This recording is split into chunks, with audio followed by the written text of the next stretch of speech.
और अब बात कोरोना पर नेपाल की साजिश की।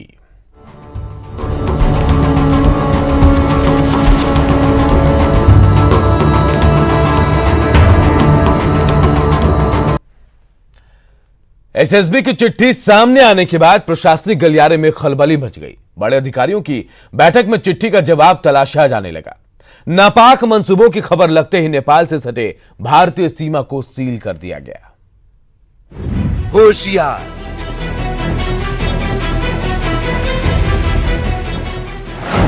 समाज के गद्दारों की फौज हमला करने वाली है। न बारूद से, न गोली से, हथियार ऐसा कि जिंदगी को जहन्नम बना दे।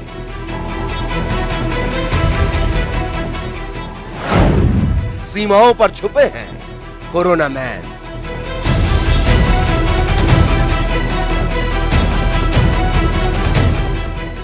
जो घुसपैठ करने की ताक में बैठे हैं।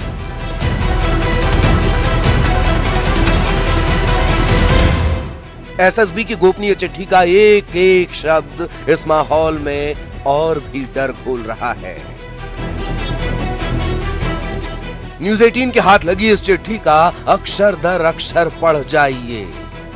शब्द दर शब्द उस नई चुनौती का बखान कर रही है ये चिट्ठी, जो भारतीय सीमाओं को छेदने में जुटी है।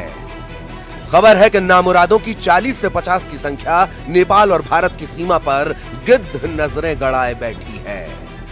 मजाल है खबर उन कानों को भी भेद पाए। लेकिन चंद घंटों में ही अपर मुख्य सचिव आमिर सुबहानी का जवाब सामने आ गया। घुसने की संभावना बताई गई। संभावना पर हमने सीमावर्ती जिलों की पुलिस को अलर्ट किया है। एसएसबी को भी कहा है चौकसी रखें और पूरा प्रयास होगा कि ऐसा कोई व्यक्ति नहीं घुसे। गृह मंत्रालय भारत सरकार को भी बता दिया गया है। सभी का प्रयास होगा कि ऐसी घटना न हो। इस चिट्ठी में दहशत के ठेकेदार का नाम लिखा है। हिस्ट्री शीटर जालिम मुखिया का मंसूबा लिखा है। सतर्क रहने की हिदायत लिखी है। और सब कुछ लिखे होने के बाद भी सीमा की दीवार पर सवालों की बौछार हर बार उस पार देखने के प्रयास कर रही है। इस बीच डीजीपी गुप्तेश्वर पांडेय ने गृह मंत्रालय को जानकारी देने के बाद के साथ चौकसी बढ़ाने की बात कही है। के इंटेलिजेंस वीक ने ये एक सूचना दी थी कि 50 लोग नेपाल की तरफ से प्रवेश कर सकते हैं। सीमा पर एसएसबी खुद ही अलर्ट है, क्योंकि सूचना भी उसकी थी, तो एसएसबी खुद भी अलर्ट है। सारे डिस्ट्रिक्ट प्रशासन को अलर्ट है। आखिर ढूंढते तलाशते जवाब मिलने शुरू हो गए, लेकिन जालिम मुखिया नहीं मिला। उसके 50 लोग नहीं मिले। फिलहाल कोई शब्द भेदी बाण नहीं कि सुनते ही रहस्य भेद दिए जाएं। इसीलिए समाज और सिस्टम ऐसे दहशतगर्दों से चौकन्ना रहे तो बेहतर होगा।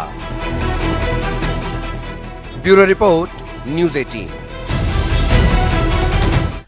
और न्यूज 18 की खबर का नेपाल में असर हो गया। दहशतगर्द जालिम के घर नेपाल पुलिस ने धावा बोल दिया।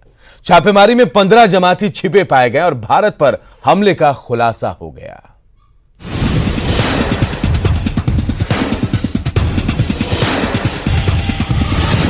एसएसबी की चिट्ठी चालीसा के बाद नेपाल में खलबली मच गई।